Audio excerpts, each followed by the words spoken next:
It is your Friday daily delivery. I'm Michael Rand. Congratulations to everybody for making it to the end of the week. And as a bonus, as a special treat, I've got a great show for you today. Wouldn't have done it any other time except Friday. No, I'm just kidding. I do it every day. At least I hope you think I do it every day. Today's show, lots to get to. Sarah McLellan, wild beat writer from the Star Tribune, will help us set up Game 6 tonight at Xcel Energy Center, 8:30. Face-off to start that one. Wild on the brink of elimination, but also an opportunity.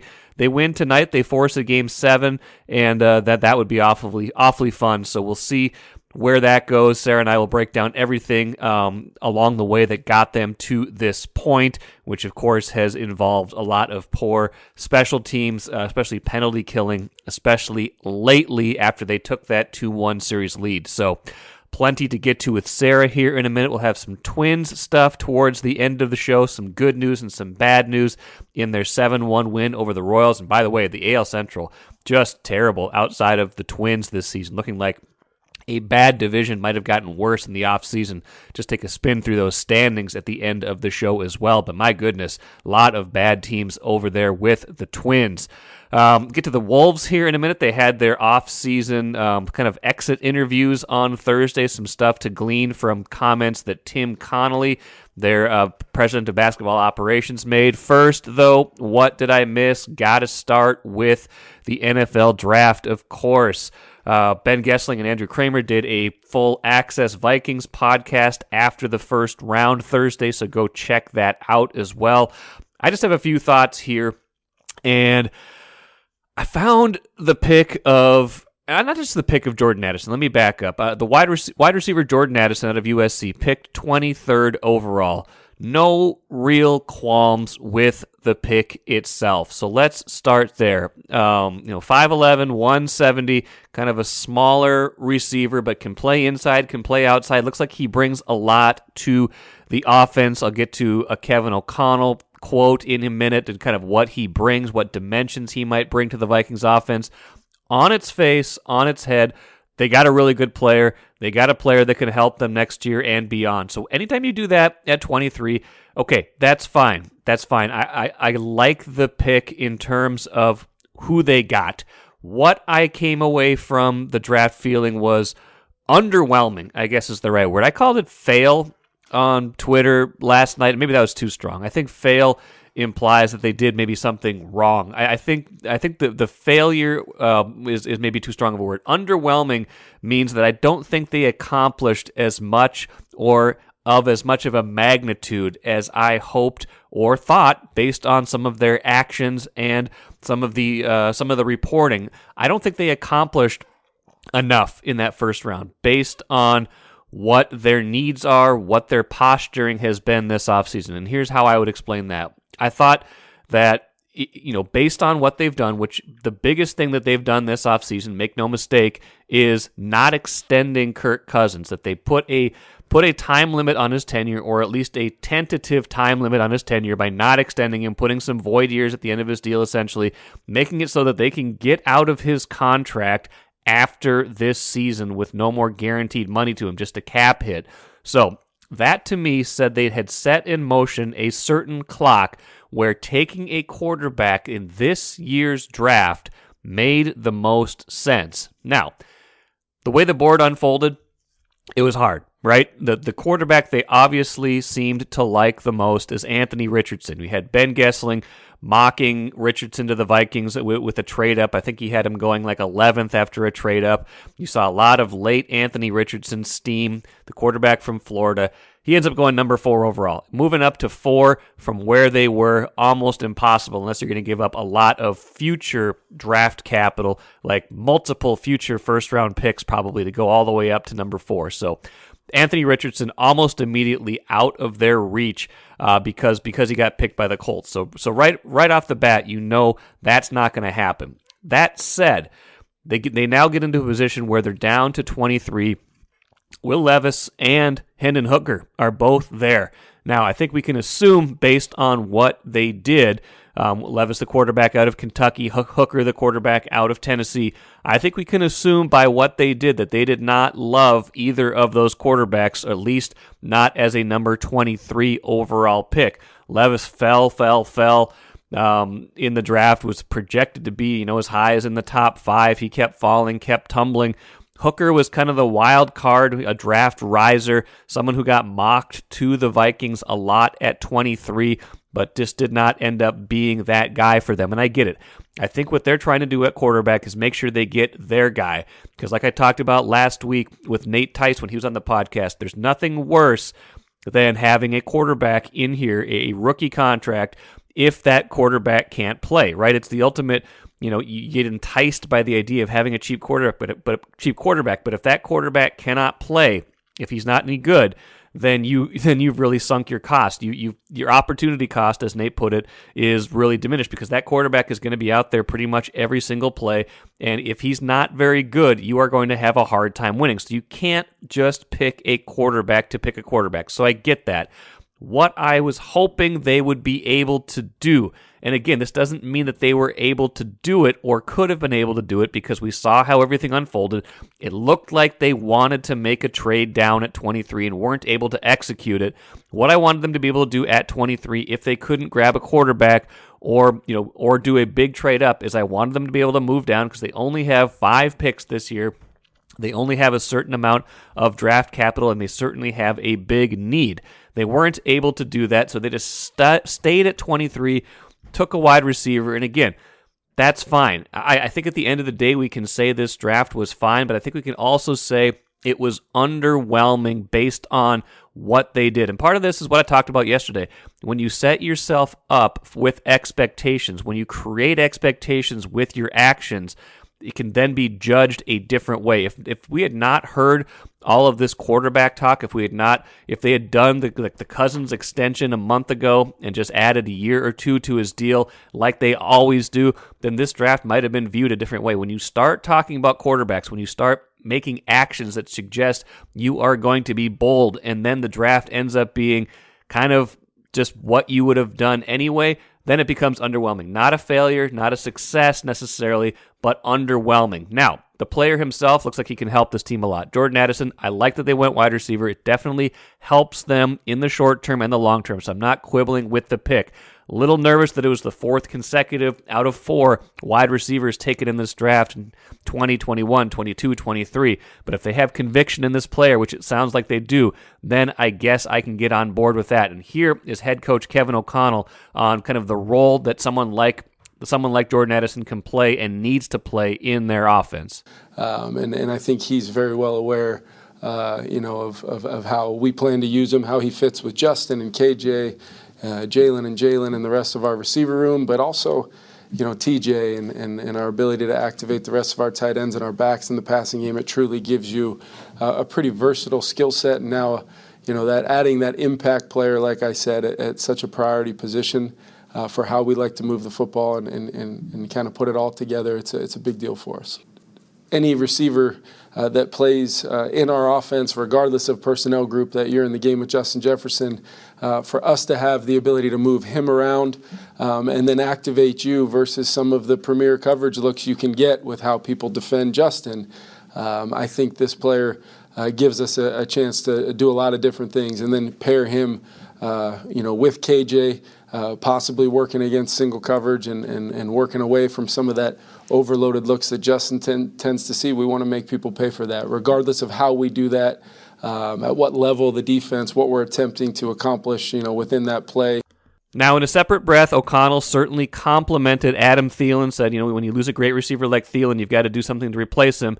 That said, it sounds like what he thinks Jordan Addison can do in this offense, maybe Adam Thielen could no longer do in this offense, and maybe that opens some more things up for Justin Jefferson, makes them more dynamic in that space. So that, to me, will be interesting to watch in 2023. What I don't know is who is going to be throwing the football to any of these guys in 2024.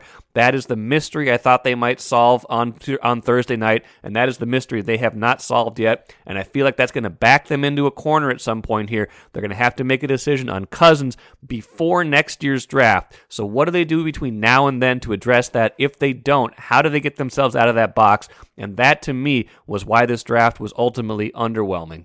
Speaking of underwhelming but not surprising, Wolves had their season-ending news conferences on Thursday. Everybody met with the media, including President of Basketball Operations Tim Connolly.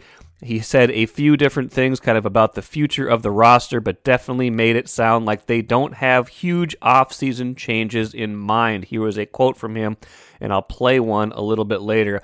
I think we really, really like our starting five. We think we can compete with any team in the Western Conference, aside, even though they didn't this year, and how we continue to complement that group and augment that group is going to be a challenge we have this offseason. But we think those five guys are pretty exciting and pretty fun to build around.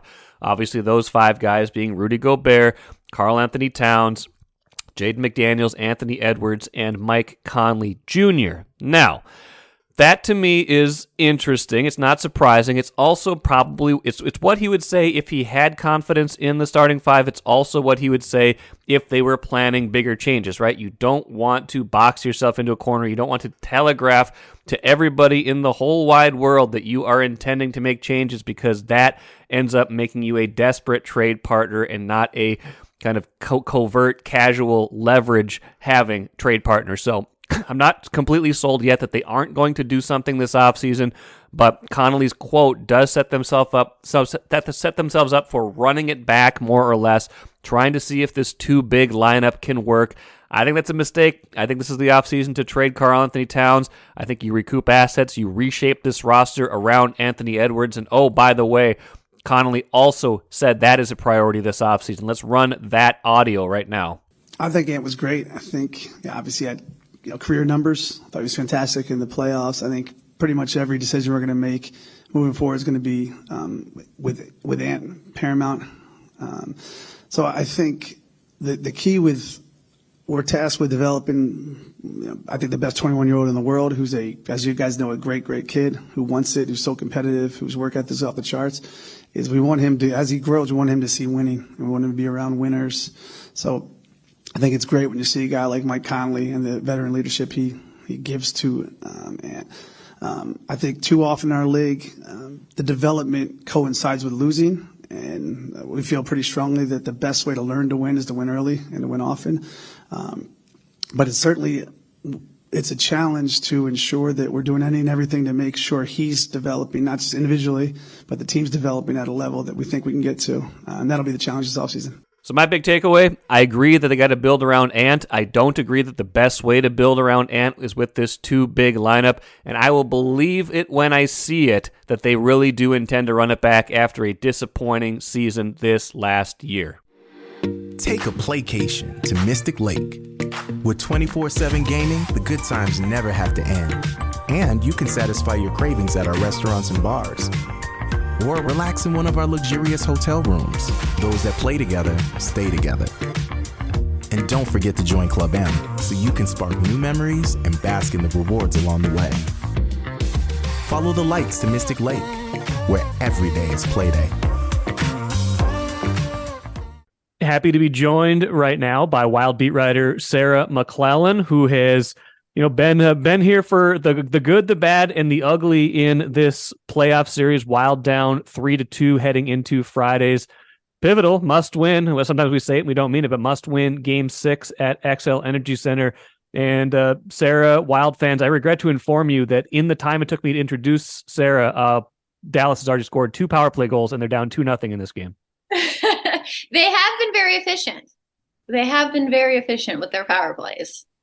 We might as well get to that subject right away. We're going to get to some other. I got some lineup questions as best we can ask them and answer them. But the power play and the penalty kill has again told the story of this series. We go back to last year when St. Louis outscored the Wild, I think 8-4 on the power play, and that told a decent part of that series as well. That series was also 2-1 Wild before it turned in another direction for St. Louis, if I'm not mistaken. So some similarities there that I'm sure that they would love to reverse in Game 6.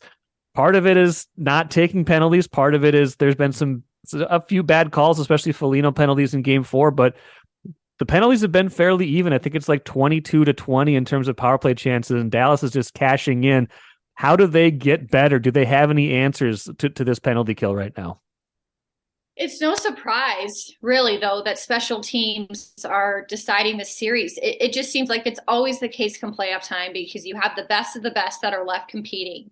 And any little advantage that a team can get and capitalize on, it really just kind of sets these teams apart. And we're seeing that really ultimately determine this series so far, clearly going into Game 6. For the Wild's penalty kill, like you mentioned, a lot of it has been, quick set plays, kind of off face-offs, winning the draw, getting the puck back, getting it on net. They've been very efficient in scoring in a number of situations. But it's really become a factor. And for the Wild, Philip Gustafson, the goaltender, said they've looked at the video. There's a few adjustments to make. But I think for them, this was a unit that did make a lot of strides in season. This was a penalty kill that struggled last season. It was a big focus to try to improve. They finished top 10 in the regular season. I think what we're seeing now, though, is obviously the circumstances, the stakes are different. Everything's amplified and intensified in the playoffs. But then they're also being tasked and put on the ice in just such critical moments. You think of these momentum swings, some of the penalties that you mentioned are being called against them, against Marcus Foligno, whether it was early in Game 5 or late in Game 4 in the third period. I mean, these are the pressure-packed moments that, emotions get added on, just, the swing of the games, the intensity of the crowd. So it's not like the penalty kill is lost maybe everything that they did right in the regular season, but it's different. And they're being put in situations again where the team's physicality is getting punished. They're getting penalized for the way they want to play. And I think it's just standing up and kind of turning the tide in those moments. They just haven't been able to do it well enough. So far in this series, again, look at Tyler Seguin for 4 power play goals. He's become obviously key in the series. He's right around the net. He's capitalizing. That's obviously something to maybe look at. But again, on the flip side, like you said, it's been pretty even, close in the chances doled out. One team's taking advantage and the other one isn't. And that's the other issue in this series is the power play. Yeah, I mean, the power play has been, 4 for 20 is 20%. It's not terrible, but, it's just basically close to average, but it pales in comparison to what Dallas has been able to do as they kind of talk about this, whether it's publicly or privately. Do you think they feel like this is as much an issue of personnel and obviously missing Joel Eriksson Ek for all but 19 seconds of this series and him not being on any of the penalty kills when he's been one of their bigger special teams players this year on both the power play and the penalty kill? And to a secondary degree, Mason Shaw was killing a lot of penalties for them towards the end of the regular season too. I'm not giving them a pass on this. This should not all be about 2 people who are hurt, but how much do you think that factors into what we've seen? With the power play, they're looking at movement and getting pucks through. And obviously, they're saying Dallas is getting in front of a lot of shots. So they are looking definitely at the tactics of what they can control, their setup, what they can do to make, their looks more challenging against Dallas's structure, but obviously to goaltender Jake Ottinger. But to me, it is very clear and very obvious that the facets of this series that the Wild are currently struggling with the most, the penalty kill, the power play, and face-offs are all areas of the game that Joel Eriksson thrives at. That is his MO, right? Yes. He is this team's best face-off option. He is this team's net front screen on the power play, and he is obviously a top penalty killer for this team. That's what he was doing, obviously, when he was injured earlier this month in April, blocking a shot. So, getting in front of pucks, plugging up lanes, just being someone that is tough to score against the Wild when he's on the ice. like you said, you can't change what's happened. It is what it is. Their lineup is what their lineup is. Who's available to them is who's available to them. But the reality is this isn't the Wild at full strength. The Wild hasn't been able to consistently deploy their best lineup in this series with him sidelined. But again, the personnel that they do have, there are instances of them making a difference. Look back to game 1 and those key penalty kills late in overtime. The desperation that they had, those were crunch time moments, and they delivered on the road, in front of an energetic crowd in Dallas. So there is some examples that they can point to. Kirill Kaprizov scoring on the power play in game 1, a slick deflection. That's what it's going to take. It's not always the tic-tac-toe goals this time of year. It's getting in front of the net, misdirecting pucks to throw off the anticipation of these goaltenders. So there's definitely room to improve. The Wild aren't at full strength. They don't have one of their best players on the ice. That's all fair. But it's a win or go home situation for game 6. So who is out there? Obviously, the onus is on them to figure it out. Indeed. And, I'll get to Kaprizov question in a minute, but you kind of referenced Eriksson Ek. Doesn't sound like he's done much skating since leaving that game with, really early on. And that was kind of a moment where the series definitely took a turn. They gave Zuccarello and Hartman maintenance days on Thursday. I guess it's kind of nice they had 2 off days instead of 1. Maybe anybody dealing with some lingering stuff or just needing to get off their legs for a day could catch a break there. Assuming those guys play, and that's not a given, but just kind of looking at what the lines might look like, what they put out there in practice on Thursday, maybe some changes, although as we were joking before we started recording, in a couple of these games it hasn't mattered because they've had to rearrange their lines almost immediately when Foligno went out, when Eriksson Ek went out. So sometimes what you start with doesn't matter. It's what you finish with. To that end, though, maybe Johansson on a line with Kaprizov and trying to get those two going, and especially since Johansson's been pretty dangerous this series. It looked like they obviously could potentially be a duo that's united for game 6. They skated together in practice. But obviously, like you mentioned, some key players were not on the ice due to those maintenance days. We'll see if anything changes. I think that's something the coaching staff obviously has been discussing. That's something that's at their disposal, right? Just to change the lineup up, change maybe some of the forward combinations. This team is coming off getting shut out. So it totally has the back to the drawing board type of feel in a desperate situation too.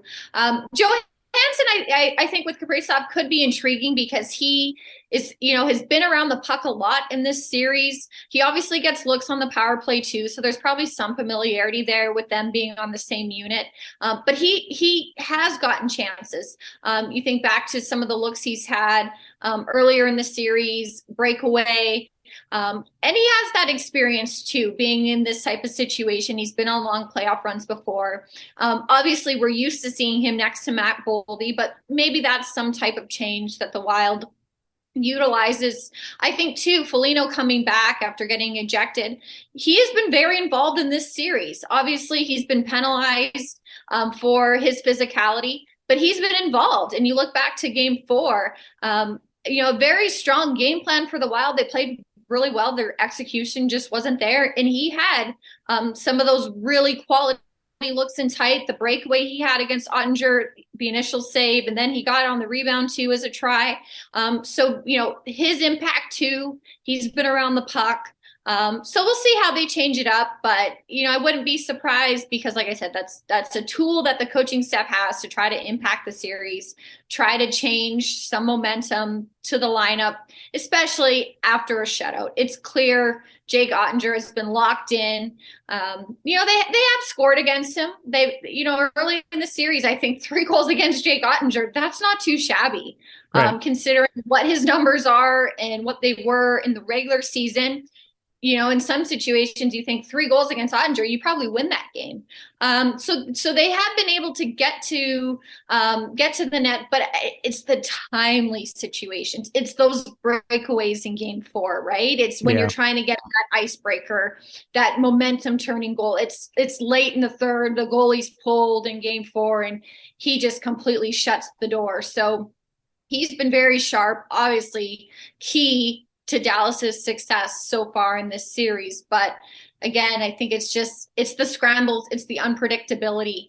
I think that's what the Wild's offense is missing, and why, they're coming off a shutout. What can they do to make it more difficult for him to see pucks? Yeah, and you mentioned Ottinger on the other side. I believe the last time I talked to you was after Game 1, in which Gustafsson made 51 saves, double overtime win. And I basically said, there's no way. I dismissed even the notion that they would go to Fleury, or said, I know they've rotated goalies during the year, but this has got to be Gustafsson's net. And I think we kind of agreed on that. And then Fleury played, and it wasn't great. I'm coming back to you again, Sarah. This can't possibly be Fleury in Game 6, right? Well, we will see. They've said they're not really going to tell us their lineup decisions. Gustafsson, both were on the ice, him and Fleury at practice Thursday. We'll see. We kind of obviously can tell who comes off the ice first, especially at morning skates. So maybe that'll be the telltale sign ahead of Game 6. But I think Gustafsson has been steady in this series. Like I said, with Dallas's power play dominating, that's where a lot of their production has come, more than half their goals. So those are tough situations. And, I think too, you look back to Game 5, only one of those goals came on that lengthy 5-minute power play early on after Foligno was ejected. So I think he's obviously keeping this team steady at 5-on-5. Again, though, the story, I think, of this series is special teams again. And it's really that posture in front of the net. It's the penalties. It's the power play at the other end not being able to take advantage as much as Dallas is. And obviously the role that Ottinger's played in that and thwarting the Wild offense. But to me, that just is the tale of the Wild situation right now. It really hasn't been about the goaltender lately. It's been about staying out of the penalty box, the penalty kill, and the power play. And if the series so far is any indication, that probably will still apply in Game 6. Can they stay out of the box? Can they capitalize on their chances, whether it is with the man advantage in a power play situation, or simply at 5-on-5? Because again, they're getting the looks at 5-on-5. They're essentially outplaying the Stars at 5-on-5. It just hasn't been a 5-on-5 series. So we'll see, if they can turn the corner in that regard in the series. Obviously their season depends on it. But again, it's no surprise. Playoffs are just a different vibe. It's more intense. It's pressure packed all game long. And so any little advantage, power play, penalty kill, any momentum swing, teams just feed on it. And the teams that usually are the best at feasting on that, they're usually the ones playing in June. And that, brings me to another couple of things before we let you go. I mean, do they have to change something? I mean, aside from killing penalties better, you don't want to get tentative, or I hope they don't start, playing scared or afraid to, to be physical, but knowing how the series is being called, knowing how impactful these power plays have been for Dallas, do they have to adjust in some way that they haven't been able to do yet? I think they have to be mindful, but I also think they can't reinvent themselves at this stage of the game. You are who you are, right? And the Wild are gritty, they're tough, they're physical, they're hard to play against. That's what got them here. And it's probably, if they are to win and move and get this to a Game 7, that's probably what's going to help them get there. So I think it's just being mindful, though. I'm sure the calls that have gone against them, some of the questionable ones, especially, that's got to be in the back of their mind. So do they think now, is this a hit that could put me or the team in a tough situation? I'm sure that could go through their mind, but they have to play their style. And when they've been able to get to that style and stay out of the penalty box, I think it's been effective against Dallas. I think that can really take a toll on a team. You look at, I think back to Game 4, and, we've kind of talked about that really was a game they played well. They didn't execute, obviously. They lose that game. But you would have thought, too, that was going to be Dallas's desperation push, right? Going down 2-1 to avoid a 3-1. And it stood out to me in that game, thinking back now, that, how in control the Wild looked. And it just kind of looked like Dallas was just maybe kind of waiting, which is smart too now in hindsight, right? Like, they were opportunistic. They just waited for their chances and they took advantage and they won 3-2. Kind of just like textbook, okay. Very savvy, very veteran, totally. But like, the Wild was really, in control. And, if they can get back to that game, I just feel like that can really be effective in a situation now where Dallas isn't in a must win. The Wild are. So, if this isn't Dallas's best and most desperate, sure, they have the chance to close it out and maybe get some days of rest if they win before they would move on. But if the Wild can really get to their identity, but be mindful of the circumstances that are out of their control, the way this series and these playoffs are being called, I still think they have to stick to who they are. It's what got them here. It's probably their best ticket forward too. Well, those are good points, and especially just the idea of Dallas being the more desperate team in Game 4. And it kind of strikes me that, the series has, as you might expect, most of the games have been won by the team that was probably the most desperate, right? The Wild, in order to have a chance in this series, needs to steal one somewhere on the road, and they get that in Game 1. Dallas has got to win Game 2. They do that. Wild comes back home. They're like, we can't give up home ice right away that we earned back. So they go 2-1. Stars are thinking, well, we can't go down 3-1 going back home. We got to win this one. Then they got to think, well, Game 5, we got to keep our home ice. We can't go to Minnesota with a chance to lose. So it does stand to reason that if this series is kind of following that momentum, that this will be the Wild's turn. That said, it's not going to be their turn if they don't get more than one goal combined from Kaprizov and Boldy, which they've gotten for these 5 games. I don't know if it's what Dallas is doing to them to a certain degree, and I think there is some line matching that will be on Minnesota's side this time since they have the last change. But we talked a little bit about getting Kaprizov going with Johansson, but they got to get Boldy going too. Your best players have to be better at this time of year. It's been very unusual to see Kaprizov not kind of take over and just, be someone who isn't leading the offense in this series for either team. Obviously we know that he's getting attention. I mean, think back to Game 1 and the cross checks he was taking from Ryan Suter. That they know who he is and his caliber. He's getting shots, he's getting chances, but, the timing now to really turn in a statement game, obviously in a desperate situation, it really is an opportunity for their best players to be their best players and have a game where they have the impact that the Stars' best players have had. Tyler Seguin, Rupe Hintz, and the impact they've had. A lot of that is due to special teams, but special teams aren't so special if you don't take advantage, and they are. So the opportunity is going to be there. We know that. But I think, too, to the point you just made, which sounds so true, desperation, so much of this is emotion, and it's taking advantage of that extra little X factor that maybe isn't there on a Tuesday in December in the middle of the season, of the regular season, right? So I expect to, you can look back to Games 3 and 4, the intensity of the crowd, being at home, a place they're very familiar with, a place they've had a lot of success this season. The setup is there for the Wild to really have an opportunity to even this series, send it back to Game 7, and who knows, right? Who knows in Game 7s what can happen. But final thought, this does still feel like a franchise and a kind of a group that maybe has its best days ahead of them. That said, lost in 7 2 years ago, lost in 6 last year. I feel like we're going to learn something about this team and kind of the direction they're headed, kind of what to expect kind of this core. If they come in and win this game in a certain way, I think that'll teach us something. And if they don't, I think that might teach us something as well. Is that fair given kind of the microcosm, the extremely small sample size of the playoffs, do you think? I think so. I think this is a crossroads because a lot of the players on this team went through those experiences and they've made a lot about how they've learned from the past and how they have to be different. I mean, we saw this team really shape and determine its style and its game plan ultimately for this season based off last season's loss in the playoffs. They really did the opposite of what last season's team was about. So you're right. They persevered in the past. They got it to a game 7 against Vegas, obviously lost in 6 last season to St. Louis. So I think this is going to be a very telling moment for this franchise, especially because a lot of these players are still under contract. We kind of see now the core of this team and where it's at.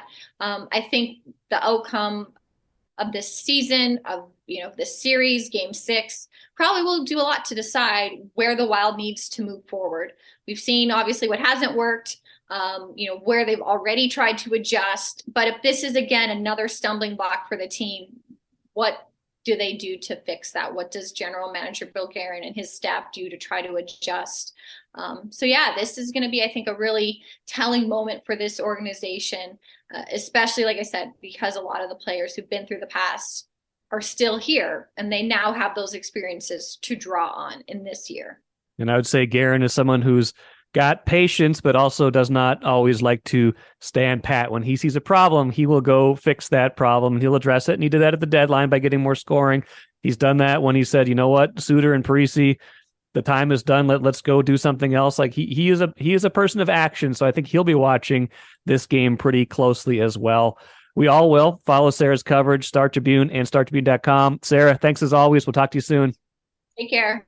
Sarah and I talked plenty about Kirill Kaprizov, but I did not realize until reading it in her Friday piece that this is the longest drought of his career. 4 games without a point. It's pretty impressive that he'd never gone 4 games in his Wild career before this without a point, but a bad time, obviously, for the longest dry spell in his career. We will see if he is able to break that string tonight. I have confidence he probably will. Should be helped by having last line change, shouldn't be shadowed by some of these better checking players from Dallas. We'll see if they can extend it to a Game 7. I got a feeling they will, but I also, like I've talked about the other day with Chip Scoggins, I also feel like if things go bad early, that building, the mood in that building, there's going to be some tension. There's going to be some kind of shifting in chairs. That becomes palpable. Don't know if it makes it all the way down to the players, but sometimes I feel like it does. So watch for that game early, momentum early. Getting a first goal would be huge. Even if they didn't end up leading the whole game, getting an early lead, kind of breaking that seal, that would be a big deal in this game. We'll see if they were able to do it. Let's finish with the cooler. Twins, 7-1 winners over the Royals. Big home run from Byron Buxton. Carlos Correa hit a home run too. Starting pitcher Tyler Mahle, though, exits the game after 4 innings. They're calling it discomfort in the elbow. Here is Rocco Baldelli talking about that after the game. Because really when we noticed it was pretty close. The inning was pretty close to being over. And then it ended, and we grabbed him. And he was feeling some soreness in his posterior elbow, which is more like the back of the elbow, like the tricep area where it meets the elbow. So he was okay. When I told him I preferred to take him out of this ball game, he didn't fight me on it. I think he knew that it was the right decision. And we got him out, and then we went to the bullpen. So it's obviously not what you're hoping to see, but it's not something that we think is a long-term issue, that's something that we're going to have to deal with. We're going to have to sort it out over the next couple of days to see how he's coming back and how he looks. The trainers and Dr. Camp will get a good look at him. Now, we will see, indeed, if it's anything serious. With the Twins, I'm always kind of on guard, and especially with an elbow and a pitcher. We'll see how that goes, but they were trending to be fairly healthy, at least in the pitching side, and then obviously Kenta Maeda is going to need to miss some time. He had a rough start the other day against the Yankees, and now Tyler Mahle. So 40% of the opening day rotation, now suddenly some health questions.